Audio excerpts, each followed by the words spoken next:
سلام دارم خدمت دانش آموزان عزیز. امیدوارم که حالتون خوب باشه. بریم سراغ سوالات نهایی از درس دنباله هندسی و مجموعه جملاتش. نمونه هایی رو بررسی میکنیم از سالهای گذشته. اولین سال گفته با توجه به دنباله روبرو به سوالات زیر پاسخ دهید. 1 و 1/3 و 1/9 و 1/27. الف، نوع دنباله را مشخص کنید و نسبت مشترک آن رو به دست آورید. خب میخوایم نوع این دنباله رو بدونیم. ببینید بچه ها، گفتیم دنباله هندسی، بذارید اینجا یه یادآوری کنیم. دنباله هندسی جمله هاش ضرب در یه عدد ثابت میشه، جمله بعدی به دست میاد. اما دنباله حسابی جمع میشد با یه مقدار که ممکنه اون مقدار منفی هم باشه ولی جمع میشد. اما اینجا چیه؟ داره ضرب میشه. اینجا هم ممکنه عدد که داره هی در جمله بعدی ضرب میشه، جمله بعدی به دست میاد، اما اون عدد ثابته، اون عدد ممکنه منفی هم باشه. مثلا اینجا 1 داریم، 1/3، 1/9، 1/27. 1 ضرب در چند شده؟ 1/3. خب 1 ضرب در 1/3 شده. جمله اول ضرب در 1/3 شده، جمله دوم به دست. جمله دومی ضرب در چند شده؟ 1/9 به دست. یعنی 1/3 ضرب در چند شده؟ 1/9 به دست اومد. باز هم ضرب در 1/3 شده، یعنی جمله دوم هم ضرب در 1/3 شده، جمله سوم به دست اومده. 1/9 هم ضرب در 1/3 شده، جمله بعدیش به دست اومده. به همین خاطر این دنباله میشه دنباله چی؟ جواب میشه هندسی و نسبت مشترک به همون مقدار ثابت میگیم که در جمله ها داره ضرب میشه و جمله بعدی به دست میاد که ما با آر نشون میدادیم. آر مساوی با چنده؟ 1/3. پس نسبت مشترکش میشه 1/3. یعنی اون عدد ثابتی که در جمله ضرب میشه جمله بعدی به دست میاد چنده؟ 1/3. خب حالا یه سال، اگر نفهمیدیم واقعا این 1/3 چنده، دقیقا آر چنده، تو جمله ها مشخص نبود، واضح نبود، بیاید جمله دومی رو تقسیم کنید بر جمله اولی. یعنی آ2 جمله دوم تقسیم بر جمله اول کنید. آ2 چنده؟ 1/3. تقسیم بر جمله اول چنده؟ 1. چند به دست اومد؟ 1/3. این دقیقا میشه همون آر ما یا نسبت مشترک. میتونستیم به جای جمله آ2 تقسیم بر آ1 بنویسیم آ3 تقسیم بر آ2. باز هم هیچ فرقی نمیکرد، باز هم آ رو به ما میداد. خب بریم سراغ جمله عمومی. قسمت ب. قسمت ب سوال گفته جمله عمومی دنباله رو بنویسید. این نکته خیلی مهمه، یادتون باشه بچه ها، اینها کلید، شاه کلید این درس دنباله هندسیه. ما فرمول جمله عمومی رو باید بلد باشیم تا بتونیم این سوالات دنباله هندسی رو بنویسیم. آن مساوی است با آ، یعنی جمله اول. آر چیه؟ همون قدر نسبت یا نسبت مشترک به توان آر به توان n منهای 1. آن چیه؟ یعنی جمله انوم. آن یعنی جمله انوم که ما به صورت n مجهول گذاشتیم که همه جمله ها رو شامل بشه. زمانی که موردش مشخص شد عددش رو میذاریم. گفت جمله ششم n 6 میشه آ6 رو باید به دست بیاریم. خب حالا گفته جمله عمومی رو به دست بیارید. اینجا از ما خواسته ما جمله عمومی رو به دست بیاریم. می نویسیم آن شده آر به توان n منهای 1. من می نویسم آن، چرا؟ چون ما اینجا جمله عمومی رو ما میخوایم، نگفته جمله ششم یا جمله پنجم. خب آی ما چنده؟ جمله اول، جمله اول 1 بود، ضرب در آر ما چنده؟ آر به دست آوردیم 1/3 به توان n منهای 1. یادتون باشه تو جمله عمومی که می نویسیم n ما داریم مگر اینکه جمله ثابت باشه، دنباله هندسی ثابت باشه. خب 1 تو ضرب بی تأثیره و این کسری 1/3 به توان n منهای 1، 1 به توان n منهای 1، 1 به توان هر عدد خود 1 و میمونه فقط سوم. پس ساده شده این آن مساوی است با 1 به روی 3 به توان n منهای 1. این هم از قسمت ب. بریم سراغ قسمت پ. پ چی از ما خواسته؟ گفته ضابطه بازگشتی دنباله را بنویسید. خوب دقت کن. تو ضابطه بازگشتی اولین کاری که میکنیم جمله اول مشخص میکنیم. آ1 چنده؟ تو دنباله مشخصه 1. جمله بالا داریم 1، 1/3، 1/9. بله آ1 میشه 1. خب اینجا دقت کن، تو دنباله های هندسی همیشه برای اینکه ان رو به دست بیارید بر حسب ان منهای یک، یعنی جمله قبلش، تو جمله بازگشتی دیگه بر اساس جمله قبلش کافی آر که آر ما الان چنده؟ 1/3. 1/3 رو ضرب کنیم در جمله قبلی ان منهای یک. با توجه به این ضابطه بازگشتی و مشخص شدن جمله اول آ1 که یکه، همه جمله ها به دست میاد. همه جمله ها به دست میاد. ببینید اینجا ما از روی این میخوایم بنویسیم آ1 که یک، آ1 یک. و حالا آ2 رو میخوایم به دست بیاریم، آ2 طبق فرمولی که اینجا نوشتیم رابطه بازگشت باید 1/3 ضرب در ان منهای یک، یعنی جمله قبلی. ببینید وقتی n 2 شد n منهای یک چند میشه؟ 1 میشه دیگه، یعنی ضرب در آ1. آ1 چند مقدارش؟ 1. خب مساوی با چند میشه؟ 1/3، یعنی جمله بعدی به دست میاد 1/3. خب حالا همین کار رو میتونیم ادامه بدیم، رابطه بازگشتی دیگه. آ3 رو میخوایم به دست بیاریم، میشه 1/3 ضرب در جمله قبلش، یعنی آ2. آ2 چند شده؟ 1/3 ضرب در 1/3، حاصل به دست میاد 1/9. و همینطور ادامه بدیم، دقیقا همون دنباله هندسی بالا به دست میاد. باید هم همینو به دست بیاد، چون ما ضابطه بازگشتی اون دنباله رو نوشتیم. ضابطه بازگشتی ما هم شامل هر دوتای این میباشد. خب سوال بعدی رو ببینیم. در یک دنباله هندسی جمله اول 1536 یعنی چی؟ ما داریم آ1 یا آ، میشه 1536. نسبت مشترک 1/2، یعنی نسبت مشترک رو با آر نشون میدیم. آر هم داریم 1/2.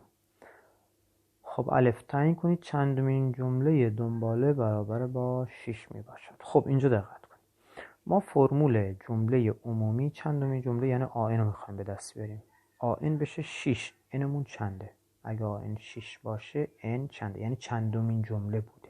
این داره شماره جمله رو به ما میگه. خب آن شده چند؟ 6.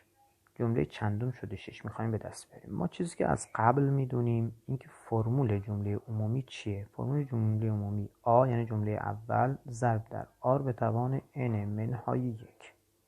خب الان ما داریم آ چند؟ آ 6 رو میخوایم به دست بیاریم، مساوی است با، اجازه بدین از اول بنویسیم. اینجا داریم آ 6 مساوی با آی ما چنده؟ جمله اول 1536 این بالا داریم نوشتیم، تو صورت سال بهمون داده بود. ضرب داره آر چنده؟ آر 1/2. 1/2 به توان چند؟ ان منهای یک. چرا؟ چون ان که ما نمیدونیم، آ و آ رو میدونیم. اما میدونیم که جمله ششم برابر با چند شده؟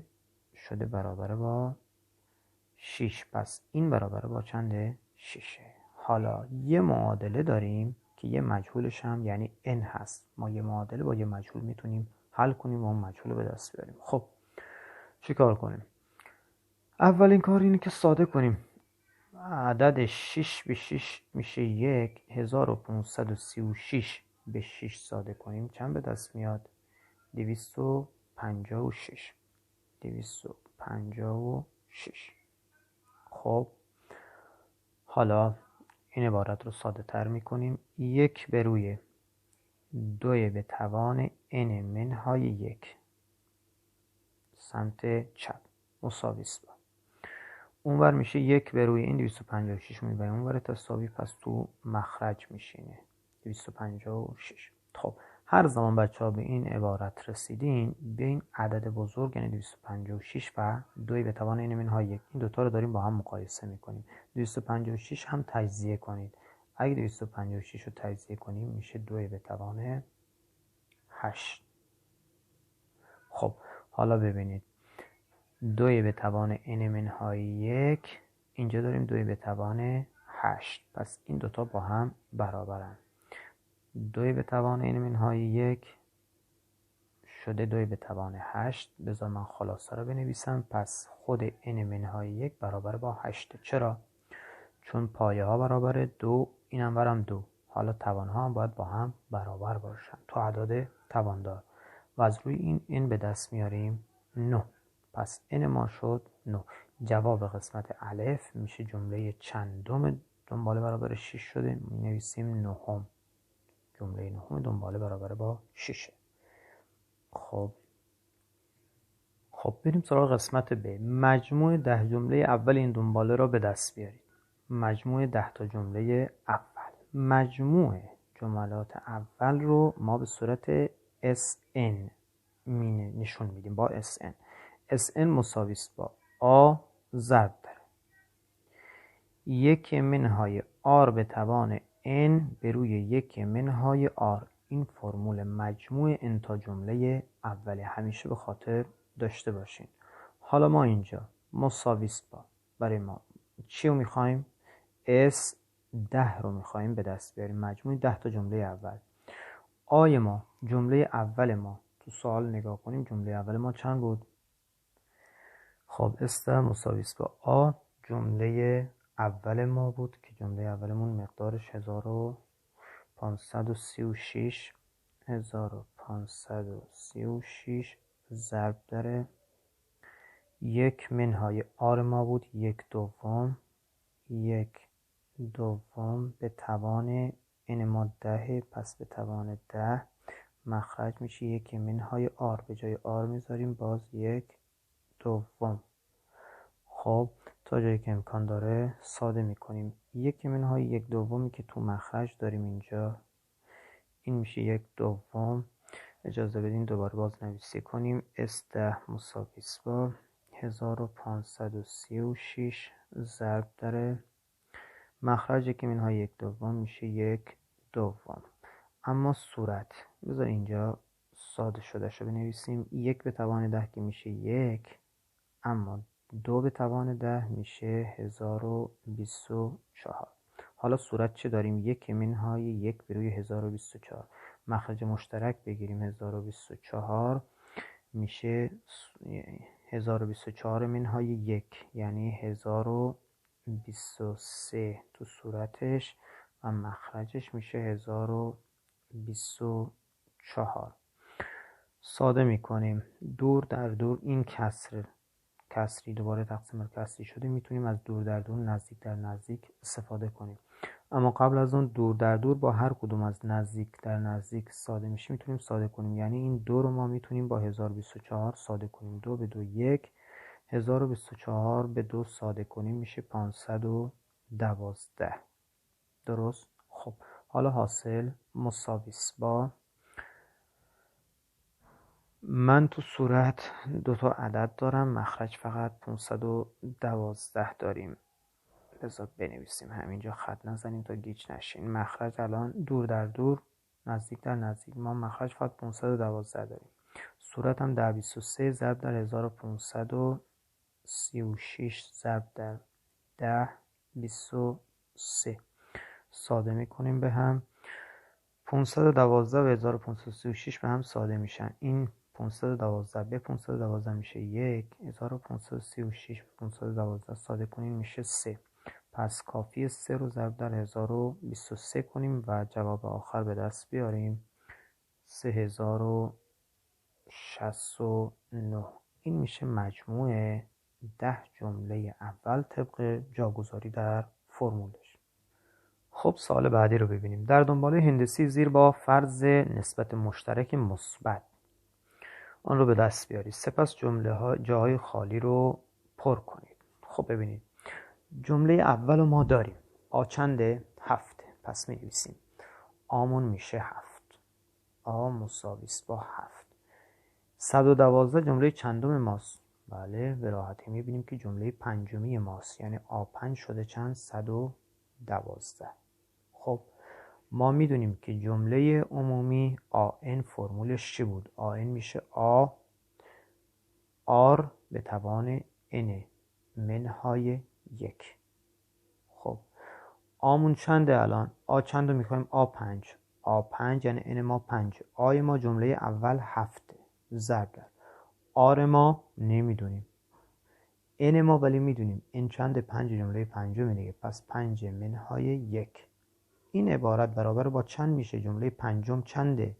112. 112. حالا کافیه ساده کنیم. آر که نسبت مشترک به دست میاد، نسبت مشترک که به دست میاد به راحتی سه تا جمله بین 7 تا 112 رو به دست میاریم. خب چه کار میکنیم؟ 5 منهای 1 که ساده هست می نویسیم 4 میشه. خب این عبارت رو داریم با هم ساده میکنیم. 7 داریم و 112. آر به توان 4 مساویست با 112 تقسیم بر چند؟ 7. 112 تقسیم بر 7 هم برابر با چند؟ 16 است. خب رسیدیم به عبارت آر به توان 4 مساویست با 16. تو زمانی که اعداد تواندار دارید بیایید عدد رو تجزیه کنید. تجزیه کنیم 2 به توان چه عددی میشه؟ 2 به توان 4 برابر با چند میشه؟ 16 میشه. پس نتیجه میگیریم که زمانی که تو اعداد تواندار، دقت کنید بچه ها، توانا با هم برابرن، این ور 4 این ورم 4، باید پایه هم با هم برابر باشن، یعنی آر هم باید برابر با 2 باشه، ولی این دوتا عبارت با هم برابر نمیشن. آر هم باید برابر با چند میشه؟ 2 میشه. خب به راحتی آر رو میشه همون نسبت مشترک به دست آوردیم 2، یعنی 7 رو باید ضرب در 2 کنیم. 7 ضرب در 2 چند میشه؟ میشه چند؟ 14. پس جمله دوم میشه 4. 14 ضرب در 2 چند میشه؟ میشه 28. 28 ضرب در 2 چند میشه؟ 56. 56 ضرب در 2 هم 112. ما سه تا جمله وسط این دنباله هندسی رو به دست آوردیم که نسبت مشترکش هم شد چند؟ 2. خب سال بعدی رو ببینیم. گفته جمله ششم یک دنباله هندسی 96 و جمله سوم اون 12. خب جمله اول دنباله هندسی رو به دست بیارید. جمله ششم گفته 96، یعنی چی؟ یعنی آ6 میشه 96 و جمله سوم یعنی آ3 برابر با چنده؟ 12 هست. خب ما میتونیم از روی فرمول هایی که برای آن داریم این دوتا رو جایگذاری کنیم و از روی این چیزایی که میخواییم رو به دست بیاریم. میایم آن ها رو که میدونیم دوباره نیاز به نوشتن نداره. از آ6 شروع میکنیم. آ6 میشه آ یعنی جمله اول ضرب در آر به توان، چون 6 منهای 1 6 منهای 1 میشه چند؟ 5. پس این میشه آ6. آ6 برابر با چند شده؟ 96. آ3 رو می نویسیم آ رو به توان این منهای 1 آ رو به توان 3 منهای 1 میشه چند؟ 2 برابر با چند؟ 12 است. این آ3. جمله سوم بذار پشتش بنویسم، خواستم ننویسم کم کم جا بیفته. این آ3 هست، این هم آ6. خب حالا کافی این دوتا رو بر هم تقسیم کنیم، یعنی آ رو به توان 5 تقسیم کنیم، سمت چپ تساوی بر هم تقسیم میکنیم. آ رو به توان 2 سمت راست تساوی هم به هم تقسیم میکنیم. 96 تقسیم بر 12. خب ساده میکنیم. آ با آ ساده میشه و به دست میاد آ رو به توان 3 مساوی 8 که 8 هم چون عددمون و توان داره اینجا به صورت عدد تواندار می نویسیم. 2 به توان 3 میشه 8. خب دو تا عدد تواندار توانها هر دو تا 3 هن، پس پایه ها هم باید با هم برابر باشن. در نتیجه آر به دست میاد چند؟ 2. آر به دست آوردیم 2. کافیه تو یکی از جمله ها مثل جمله سوم اینجا آ رو 2 قرار بدیم. پس آ ضرب در 2 به توان 2 ضرب در 2 به توان 2 مساوی شده با 12. در نتیجه 2 به توان 2 میشه چند؟ 4. پس آ مساوی است با 12 تقسیم بر 4 که برابر با چند میشه؟ 3. پس جمله اول دنباله که تو قسمت الف از ما پرسیده چند میشه به دست آوردیم 3. خب قسمت ب، مجموع 8 جمله اول این دنباله را به دست آورید. ما داریم مجموع 8 جمله اول Sn مجموع n جمله اول. فرمول رو یه بار دیگه بنویسیم. آ ضرب در 1 منهای r به توان n 1 منهای r مساوی است با آمون جمله اولمون چند شده؟ 3 شده. 3 ضرب در 1 منهای r به توان n. r ما چند شد؟ 2 شد. 2 به توان 10 مخرج 1 منهای 2. بله ساده میخوایم بکنیم. 1 منهای 2 که منفی 1 مخرج منفی 1 صورت 2 به توان 10 میشه 1024. عذر میخوام n ما اینجا s 8 رو میخواد نه 10. بله بذار اینجا این اصلاحش کنیم. چند ما s 10 رو میخوام. عذر میخوام اینجا این اصلاحش میکنم. بذار بنویسیم s 10 نمیخوام s 8 رو میخوایم. مجموع 8 تا جمله اینجا از ما خواسته. s 8 مساوی است با آمون جمله اولمون 3 هست. ضرب 1 منهای r 2 هست. 2 به توان n 8. 1 منهای 2. حالا کافیه که ساده کنیم.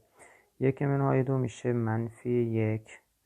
2 به توان 8 256 میشه. 256. حالا 1 منهای 256 میشه منفی 255. درسته. پس صورت یعنی به این صورت میشه منفی 255. 1 منهای این میشه. جا ندارم اینجا خط نمیزنم. اما منفی صورت با منفی مخرج ساده میکنم و 3 ضرب در 255 کنم 768 به دست میارم. مجموع 8 تا جمله شد 768.